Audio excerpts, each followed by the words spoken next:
নমস্কার, 7 ওয়েক নিউজ নেটওয়ার্কে আপনাদের স্বাগত। বাস যাত্রা কি ক্রমশই ঝুঁকিপূর্ণ হচ্ছে? এদিন ফের চলন্ত বাসে ভয়াবহ অগ্নিকাণ্ডের ঘটনায় উঠছে সেই প্রশ্নই। তবে আগুন লাগার ঘটনায় এখনো পর্যন্ত মেলেনি কোনো হতাহতের খবর। প্রত্যক্ষদর্শীদের দাবি, এদিন বেলার দিকে বিমানবন্দর 1 নম্বর গেটের কাছে আসানসোল থেকে কলকাতাগামী একটি চলন্ত বাস থেকে আচমকাই ধোঁয়া বেরোতে দেখা যায়। মুহূর্তের মধ্যে আগুন ধরে যায় ওই যাত্রীবাহী সরকারি বাসটিতে।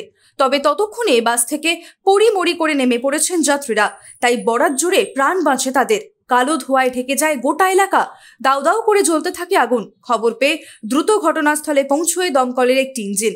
উপস্থিত হন বিমানবন্দরের ট্রাফিক গার্ডের কর্মীরা। কিছুক্ষণের মধ্যেই নিয়ন্ত্রণে আসে আগুন। শর্ট সার্কিটকেই আগুন লাগার কারণ হিসেবে প্রাথমিকভাবে মনে করা হচ্ছে।